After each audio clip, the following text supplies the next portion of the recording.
आई, मी वेळेवर जेवतो. तू माझी विनाकारण काळजी करतेस. मी ठीक आहे. व्हिडिओ कॉलवर बोलत असलेला रवी त्याच्या आईला प्रेमाने म्हणाला.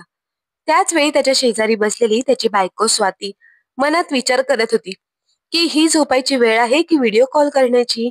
स्वाती मनातल्या मनात आपल्या सासूबाईंना शिव्या देऊ लागली आणि विचार करू लागली, यांना तर काही कामं नसतं. दिवसभर रिकाम टेकड्या बसलेल्या असतात, त्यामुळे फोनवर फोन करत असतात. आता रात्रीचे 10 वाजायला आले आहेत. त्यांना एवढे सुद्धा समजत नाही की मला सुद्धा माझ्या नवऱ्याबरोबर वेळ घालवायचा आहे. तरी सुद्धा या व्हिडिओ कॉलवर काय बोलत आहेत कुणास ठाऊक. स्वातीने इशारा करून रवीला फोन ठेवण्यास सांगितले. पण रवी तरी फोन कसा ठेवणार होता, कारण समोरून त्याची आई सतत काही ना काही बोलतच होती. स्वातीची सासू मनपूरमध्ये राहत होती आणि स्वातीचे माहेर पण तेच होते. पण स्वाती मात्र आपल्या नवऱ्याबरोबर मुंबईमध्ये राहत होती. शेवटी अर्ध्या तासाने रवीने फोन ठेवल्यावर स्वाती रागातच म्हणाली, तुम्हाला माझ्यासोबत वेळ घालवण्याची इच्छा होत नाही का? जेव्हा पहावे तेव्हा फोनवर लागलेले असता. रवी म्हणाला, अगं स्वाती, किती दिवसांनी आईचा व्हिडिओ कॉल आला होता. मी काय रोज व्हिडिओ कॉल करत बोलत असतो का? स्वाती म्हणाली, आज तुम्ही माझा मूड खराब केला आहात. चला बाजूला व्हा, मला झोपू द्या. एवढं बोलून ती एका बाजूला तोंड करून झोपी गेली. जेव्हा जेव्हा स्वाती आपल्या नवऱ्याला त्याच्या आईबरोबर बोलताना पाहायची तेव्हा तिला लगेच राग यायचा. मनपूरमध्ये तिची सासू एकटीच राहत होती. स्वातीच्या सासऱ्यांचे निधन झाल्यानंतरही त्या तिथेच राहत होत्या, कारण त्या मनपूरमध्ये एका सरकारी शाळेत शिक्षिकाची नोकरी करत होत्या.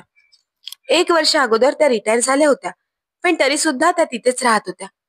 खर तर दामिनीताईंची इच्छा होती की मुलाबरोबर आणि सुनेबरोबर येऊन काही दिवस राहावे, परंतु अजूनपर्यंत त्यांची सून त्यांना आपल्याकडे राहायला या असं म्हणाली नव्हती. रवी आपल्या आईला बोलत असायचा, परंतु दामिनीताईंच्या सुनेने त्यांना एकदा सुद्धा घरी बोलवले नव्हते.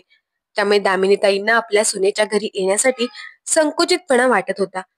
त्यामुळेच त्या एकट्याच राहत होत्या. त्या एकट्या राहत असल्या कारणाने कधी त्यांच्या मनामध्ये भीती निर्माण झाली की त्या आपल्या मुलाला रवीला फोन करून त्याच्या बरोबर बोलणे करत असायच्या. पण स्वाती मात्र चिडायची की ही काही वेळ आहे फोनवर बोलायची. रवी स्वातीला नेहमी समजावत असायचा की जेव्हा मी छोटा होतो तेव्हा मला लहानाचा मोठा करताना आईने दिवस रात्र कधीच कोणती वेळ पाहिली नाही. मग अशा आईला माझे लग्न झाल्यानंतर माझ्या बरोबर बोलायला वेळ पाहण्याची काय गरज आहे? परंतु स्वातीला ही गोष्ट समजतच नव्हती. ती नेहमी आपल्या सासूवर चिडलेली असायची. ती विचार करायची की सासूबाई मुद्दामून माझी प्रायव्हसी खराब करण्यासाठी कधीही फोन करतात. एक दिवस संध्याकाळी स्वाती किचनमध्ये रात्रीच्या जेवणाची तयारी करत होती. तेवढ्यातच तिच्या आईचा फोन आला. ती म्हणाली, बाळा, तुझे बाबा ऑफिसच्या कामासाठी 5 दिवस बाहेर जात आहे, त्यामुळे मला अजिबात चांगले वाटत नाही. स्वाती म्हणाली, आई, कोणता तरी चांगला सिनेमा बघ. बाबा लवकरच येतील. तू एवढी परेशान का होत आहेस? थोडा वेळ बोलणं केल्यानंतर स्वाती म्हणाली, ठीक आहे आई, मला वॉशरूमला जायचं आहे, फोन ठेव. स्वाती वॉशरूम मधून बाहेर आली तेव्हा तिचा सासूचा फोन आला. तेव्हा तिला लगेच राग आला आणि ती विचार करू लागली, या आई मला सतत फोन का करत आहेत? स्वातीने रागातच फोन उचलला तर तिच्या सासूबाई म्हणाल्या, बाळा, रवीचा फोन लागत नाही म्हणून मी विचार केला की तुलाच फोन करते. जेव्हा रवी घरी येईल तेव्हा त्याला मला फोन करायला सांग. स्वाती म्हणाली, हो आई. थोडे बोलणं केल्यानंतर स्वातीने फोन ठेवून दिला.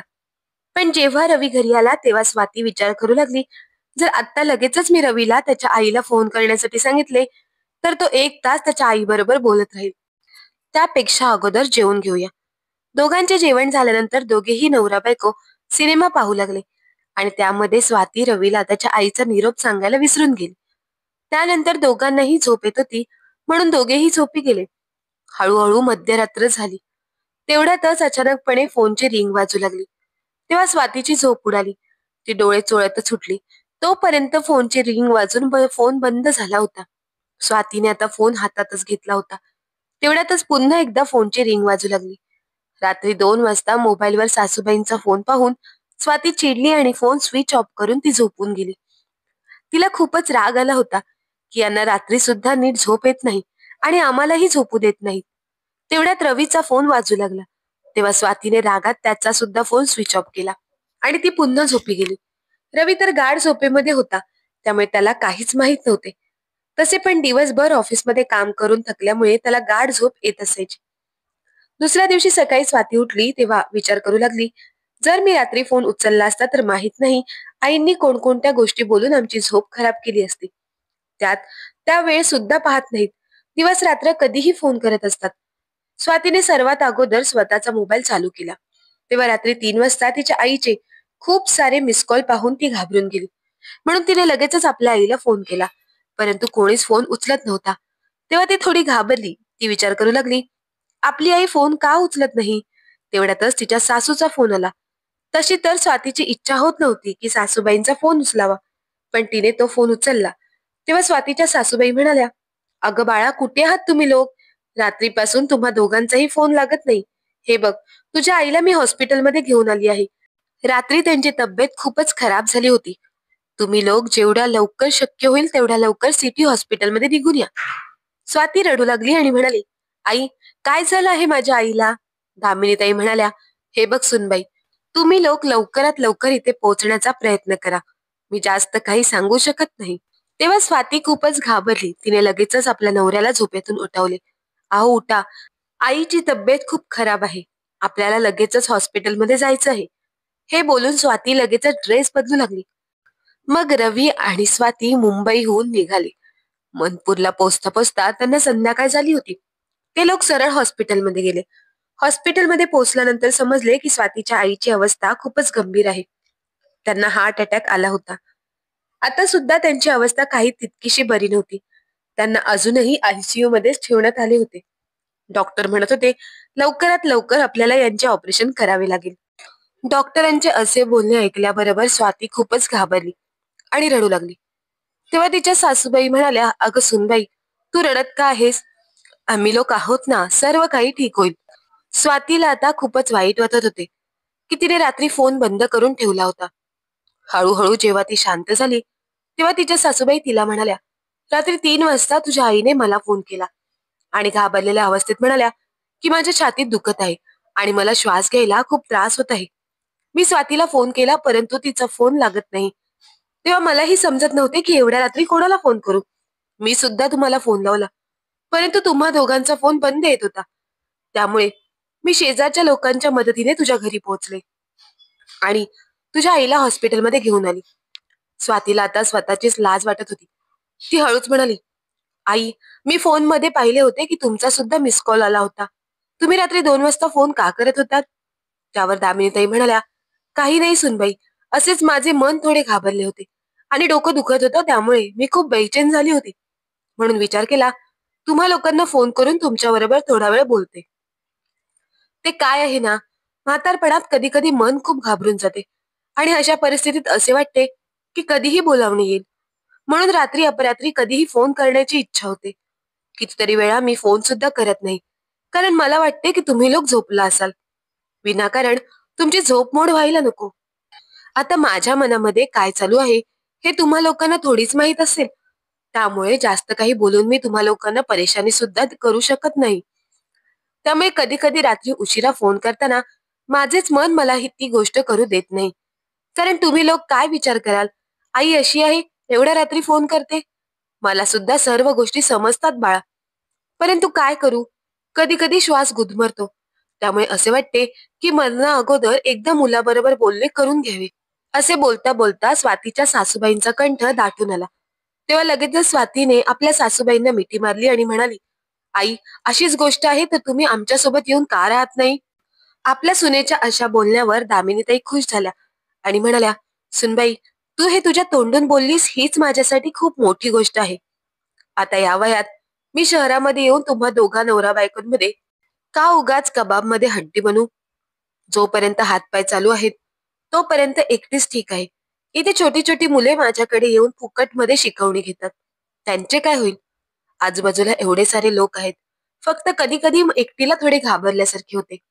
तेव्हा माझी मुले तुम्ही आहात, म्हणून सर्वात अगोदर तुमची आठवण येते ना. मला नेहमीच वाटते की माझ्या शेवटच्या वेळी माझी मुले माझ्यासोबत जोडलेली असावीत. म्हणून कधी कधी वेळ न पाहता फोन करते. मी थोडी वेडी आहे, त्यामुळे काय करणार. स्वाती म्हणाली, आपल्या मुलांबरोबर बोलणे करते याला वेडेपणा थोडीच म्हणतात. तुम्ही मनात कोणताही संकोच न आणता कधीही फोन करा, आम्ही नक्की तुमच्या बरोबर बोलू. तेव्हा दामिनीताई आपल्या सुनेच्या डोक्यावर हात ठेवत म्हणाल्या, तू तर माझी खूपच गुणाची सून आहेस. आता कधीही माझे मन घाबरले तर मी तुलाच फोन करेन. परंतु रवीला या सर्व गोष्टी सांगू नकोस, नाहीतर तो लगेचच भावनिक होऊन जाईल आणि प्रत्येक वेळी फोन आला की तो घाबरेल. त्याला वाटेल आईची तब्येत बरी नाही का. स्वातीने डोळ्यात पाणी आणत आपल्या सासूबाईंच्या बोलण्यावर होकारार्थी मान हलवली. आता स्वातीच्या आईचे ऑपरेशन यशस्वीरित्या झाले होते. स्वातीची आई आता धोक्याच्या बाहेर होती. दुसऱ्या दिवशी तिचे बाबा सुद्धा तिथे आले होते. ते खूपच खुश होते की त्यांच्या सोयऱ्यांनी योग्य वेळी त्यांच्या बायकोला हॉस्पिटलमध्ये आणून त्यांचा जीव वाचवला होता. स्वातीला सुद्धा आता समजले होते की रात्री उशिरा कोणीही शोक म्हणून फोन करत नाही. जर कोणी अशा वेळी फोन केला तर फोन उचलायलाच हवा. काही इमर्जन्सी असू शकते. मित्रांनो, स्वातीला आता चांगलेच समजले होते की कोणी रात्री उशिरा फोन केला तर तो उचलायलाच हवा, कारण माहित नाही कधी कोण कोणत्या अडचणीमध्ये असू शकेल. परंतु काही लोक असतात की आपला आराम आणि सुखसुविधांपुढे दुसऱ्यांचा विचार करत नाहीत आणि रात्री उशिरा येणाऱ्या फोनकडे दुर्लक्ष करतात. तसेही खास करून वयोवृद्ध माणसांचे फोन येतात तेव्हा ते फोन तर नक्कीच उचलायला हवेत. माहित नाही कोणाला आपली कधी गरज लागेल. मित्रांनो, याविषयी आपलं काय मत आहे ते आम्हाला कमेंट बॉक्समध्ये कमेंट करून नक्की कळवा. आणि जर का कथा आवडली असेल तर कथेला लाईक करा, शेअर करा.